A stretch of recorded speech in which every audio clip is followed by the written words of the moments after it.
বাবা মায়ের কাছে বড় ছেলে, ছোট ভাই বোনদের কাছে বড় ভাই। কেউ বলে বলদ, কেউ বলে বোকা, কিচ্ছু বুঝে না। আসলে বড় ভাইরা সবকিছু বুঝে।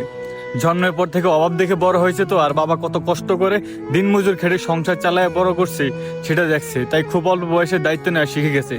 চাইলেও অনেক কথা মুখ ফুসকে বলতে পারে না, কারণ পরিবারটা যদি ভুল শিক্ষা পাবে, ভাই বোনরা যদি ভুল কিছু বুঝে, পরিবারটা যদি ধ্বংস হয়ে যায় সেই ভয়ে। বড় ভাই জানে তার বাবার পরে এই পরিবারের দায়িত্বটা তার উপরে, তাকে কেউ দায়িত্ব বুঝিয়ে দেওয়া লাগে না, সে নিজে থেকে দায়িত্ব বুঝে যায়।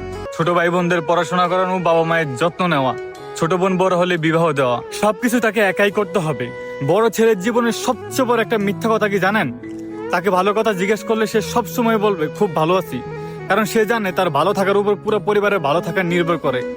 বিশ্বাস করেন ভাই, একটা বড় ছেলে, একটা বড় ভাই তার নিজের প্রতি কি পরিমাণ অমানবিক অত্যাচার করে তা আপনার বড় ভাই বড় ছেলে না হলে বুঝতে পারবেন না। বুকের মধ্যে কষ্টগুলো জমতে জমতে পাথর হয়ে যায়, চাইলেও কারোর সাথে শেয়ার করতে পারে না, আর কার কাছে শেয়ার করবো, কোনো লাভ হবে না।